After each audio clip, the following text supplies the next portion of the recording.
सुबह की प्रार्थना में मैं आपका स्वागत करता हूं और आज फिर हम परमेश्वर की हुजूरी में हैं और आज फिर परमेश्वर ने हमें वो ताज़ा मसा दिया है, अपना वचन हमें दिया है और मेरा विश्वास है कि आज का दिन हमारे लिए बहुत ही आशीषित रहेगा।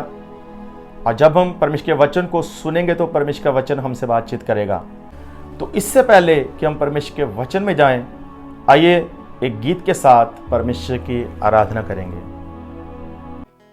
Jesus hallelujah. आइए आज के वचन को सुनने से पहले हम खुदावंद की प्रस्तुति में जाएंगे। सब जन अपनी आंखों को बंद करेंगे। मैं तुझी को पसंद आऊं, मैं तेरे दिल को भाऊं, ऐसा मुझको बना, ऐसा मुझको बना।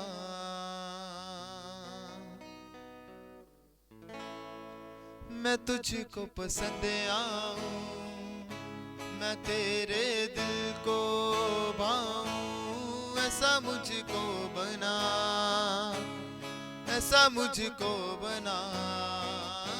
मैं तुझको पसंद आऊं, मैं तेरे दिल को भाऊं, ऐसा मुझको बना, ऐसा मुझको बना। मेरे अंदर तेरी आदतों को भर दे, मेरे अंदर तेरी चाहतों को भर दे, मेरे अंदर तेरी आदतों को भर दे, मेरे अंदर तेरी चाहतों को भर दे। मैं तुझको पसंद आऊं, मैं तेरे दिल को भाऊं, ऐसा मुझको बना, ऐसा मुझको बना। मैं तुझको पसंद आऊं, मैं तेरे दिल को भाऊं, ऐसा मुझको बना, ऐसा मुझको बना।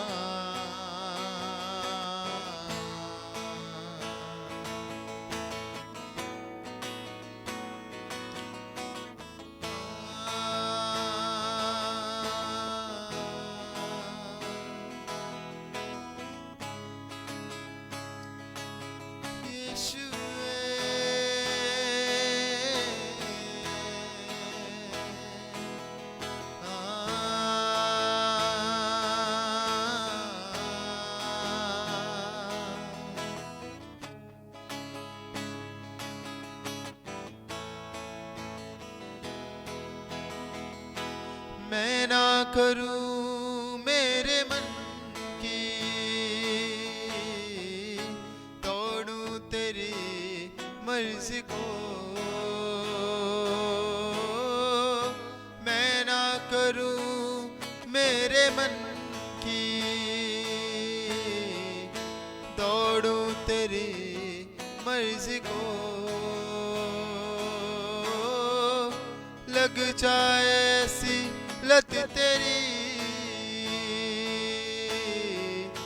कुछ और ना अब रिझाए। लग जाए ऐसी लत तेरी, कुछ और ना अब रिझाए। तेरी हर ख्वाहिश को मैं अपनी आदतें बना लूं, ऐसा मुझको बना, ऐसा मुझको बना। तेरी हर ख्वाहिश को मैं अपनी आदतें बना लूं, ऐसा मुझको बना, ऐसा मुझको बना। मेरे अंदर तेरी आदतों को भर दे, मेरे अंदर तेरी चाहतों को भर दे, मेरे अंदर तेरी आदतों को भर दे, मेरे अंदर तेरी चाहतों को भर दे।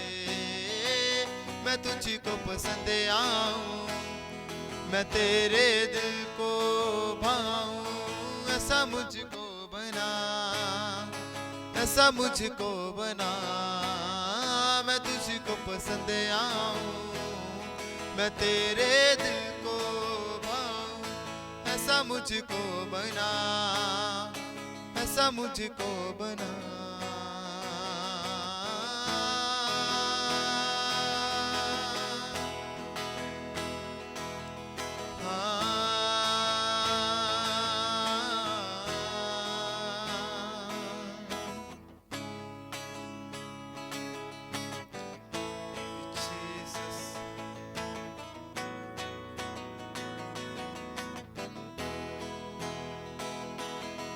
तो अभी एक सुंदर गीत के द्वारा हम परमेश्वर की आराधना कर रहे थे और मेरा विश्वास है इस गीत के द्वारा हम सब ने बहुत ही आशीष पाई है। तो अब समय है परमेश्वर के वचन का और आज का हमारा टॉपिक है चर्च ग्रोथ। चर्च ग्रोथ कैसे करे, कलीसिया उन्नति कैसे करे, दो बातें हम सीख चुके हैं। सबसे पहली बात, कलीसिया के अगुओं को और कलीसिया को पवित्र आत्मा की सामर्थ के साथ भरे रहना बहुत ही ज़्यादा जरूरी है। और फिर हमने सीखा कि अगर कलीसिया को बढ़ना है, उन्नत होना है, तो कलीसिया को सही शिक्षा पाना और सही शिक्षा देना बहुत ही ज़्यादा जरूरी है। और आज हम सीखेंगे तीसरी बात कि कलीसिया कैसे उन्नत हो। तीसरी बात है संगति रखना, ज़्यादा से ज़्यादा संगति करना। आइए हम एक वचन पढ़ेंगे, प्रेरितों के काम 2 उसका 42 वचन। और वे प्रेरितों से शिक्षा पाने और संगति रखने में और रोटी तोड़ने में और प्रार्थना करने में लोलीन रहे। तीसरी बात है संगति करना।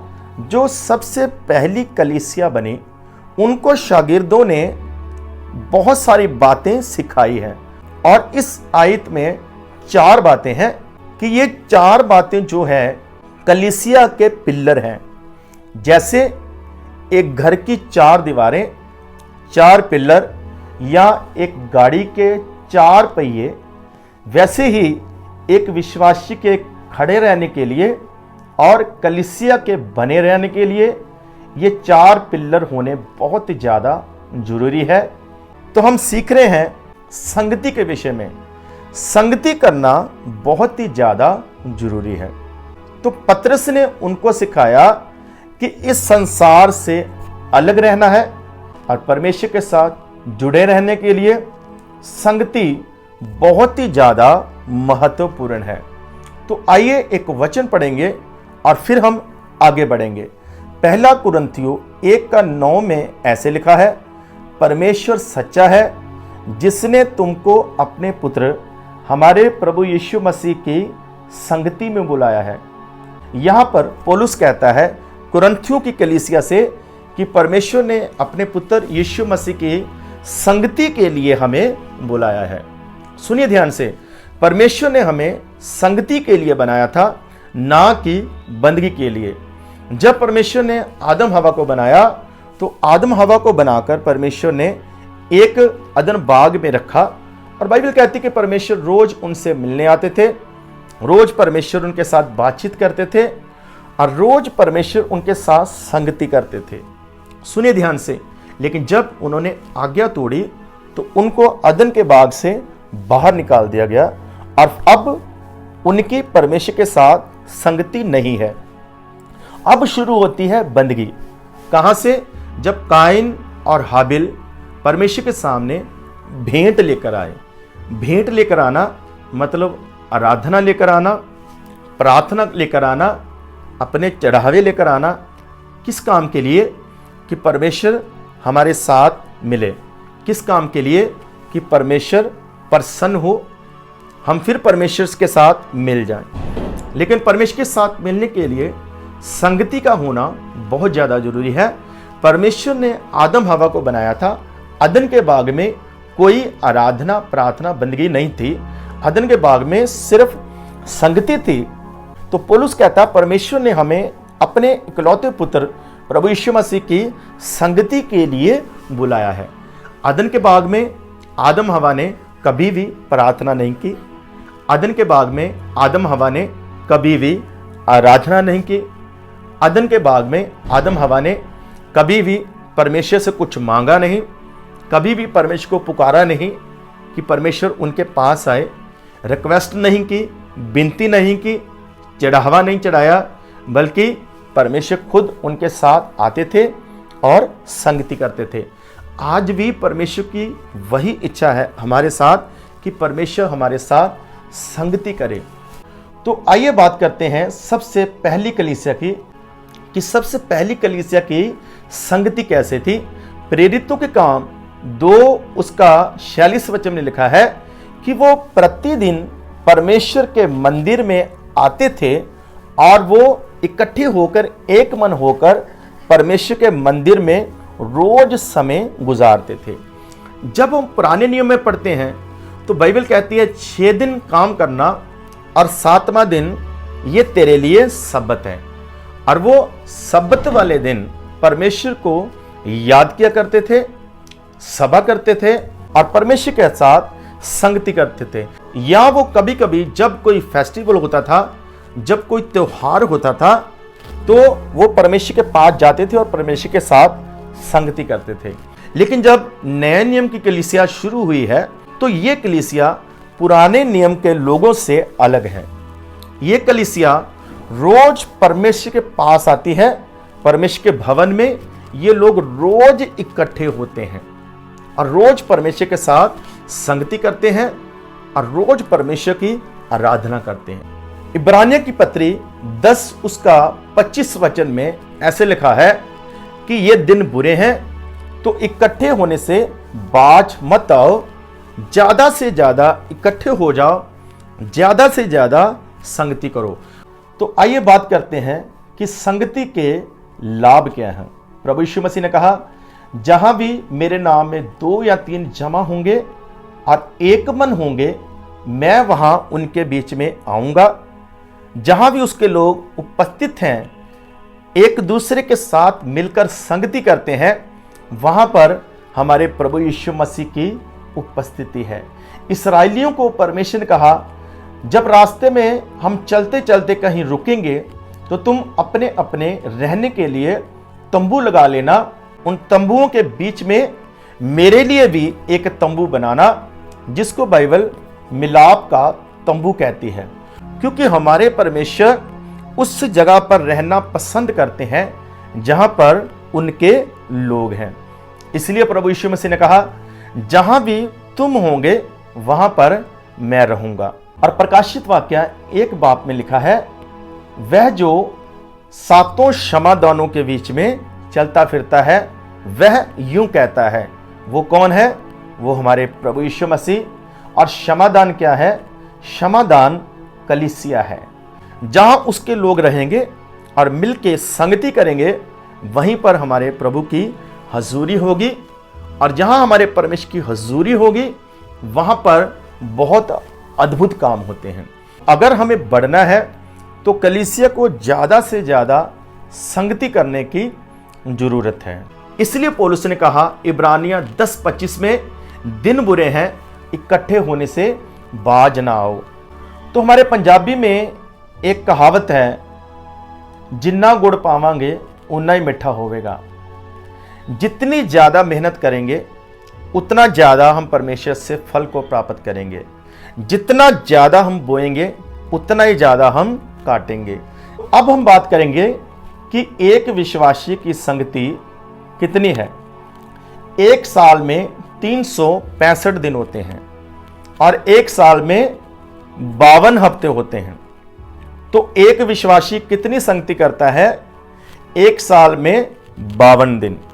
लेकिन एक दिन में, एक एतवार को हम कितनी आराधना करते हैं, कितनी संगति करते हैं? 4 घंटे। तो अगर उस हिसाब से जोड़ लिया जाए तो वो बन जाते हैं 208 घंटे। 208 घंटे को अगर दिनों में बांटा जाए तो वो बन जाते हैं 8 दिन, 9 रात और 4 घंटे। 365 दिन में हमारी संगति कितनी हुई? सिर्फ 8-9 दिन। तो अगर हम एक साल में 8-9 दिन संगति किया परमेश्वर के साथ, तो हम कितना नजदीक जाएंगे परमेश्वर से, कितना सीख पाएंगे और कितना बढ़ेंगे। इसलिए मैं कहता हूं कि जो पुराने नियम के लोग थे, वचन कहता है वो हफ्ते में एक दिन संगति करते हैं, लेकिन जो नए नियम की कलीसिया स्टार्ट हुई है वो रोज परमेश्वर के साथ संगति करते हैं। और हमने देखा है कि एक साल में हमारी संगति है सिर्फ 8 या 9 दिन बनते हैं, सिर्फ 8-9 दिन बनते हैं। तो मेरे हिसाब से ये बहुत कम है। हमें परमेश्वर की संगति में बहुत ही ज़्यादा बढ़ते जाना है। अगर हमें उन्नति करनी है तो हमें संगति में बढ़ना पड़ेगा। जैसी संगत होगी वैसी रंगत होगी। तो हमें देखना है कि हमारी संगति कैसी है, किसके साथ है। जितनी संगति करेंगे और जिसके साथ करेंगे उसी के हिसाब से हमारा आत्मिक रूप बनेगा। तो हमें परमेश्वर के साथ ज़्यादा से ज़्यादा संगति करनी है और प्रभु में बढ़ते जाना है और हमें उन्नत होते जाना है। पहली कलीसिया में यही खूबी थी कि वो ज़्यादा से ज़्यादा संगति करने वाली कलीसिया थी। परमेश्वर इस वचन के ऊपर बहुत ही ज़्यादा आशीष दे। आमीन।